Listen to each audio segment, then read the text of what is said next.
আমি ক্লাস 8-এ পরীক্ষা দিতেছিলাম, গণিত পরীক্ষার দিন একটা স্যার আমাদের ওই জায়গায়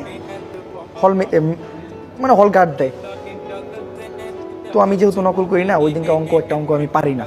ওই স্যার আমার কাছে এসে বলতেছে, কি তুমি লিখতেছো না কেন? স্যার এই অঙ্কটা তো আমি পারি না, এটা আমি দিব না।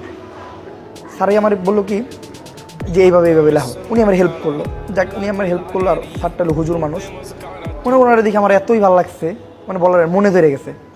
তো আমি ওই স্কুলে যেয়ে খোঁজ নিলাম যে এই স্যারটাকে। বললো যে এই স্যারটা তো এই স্কুলের না, অন্য স্কুল থেকে এই স্কুলে গার্ড দিতে আসছে। আমি আর ওই স্যারটারে খুঁজে পেলাম না, অনেক দিন খুঁজলাম। তারপরে এই কন্টেন্ট ক্রিয়েটিং জীবনে এসে বললাম, মানে তারপরে আমি এই ভিডিও করা শুরু করলাম।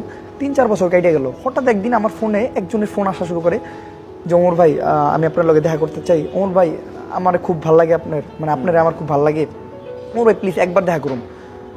দেন আমি মানে ব্যস্ত থাকি, যার জন্য আমি মানে ডেট দিতেই থাকি যে না আজকে পারতেছি না, আজকে ব্যস্ত, কালকে পরশু।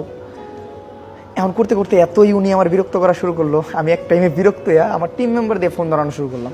তারপরে দেখি উনি থামতেছে না, মানে উনি আমার এতই ভালোবাসে, উনি থামতেছেই না। তো একটা টাইমে আমি ওনার বললাম যে আমি এই দিনকে আপনার সাথে যাই দেখা করবো। যেদিনকে আমি ওনার সাথে দেখা করতে গেলাম, আমি শকড। আমার ওই স্যারটা, আচ্ছা, মানে একটা হুজুর মানুষ, উনি যখন আমার সামনে দাঁড়ায় আছে, আমি মনে হয় আকাশ থেকে বললাম, আমি জাস্ট ওনার বললাম একটা সালাম দিয়ে, স্যার ভালো আছেন? উনি বললো যে ভাই আমি সেই মানুষ, আপনাদের এত ডিস্টার্ব করি ফোন দিয়ে। আমি জাস্ট মানে অবাক।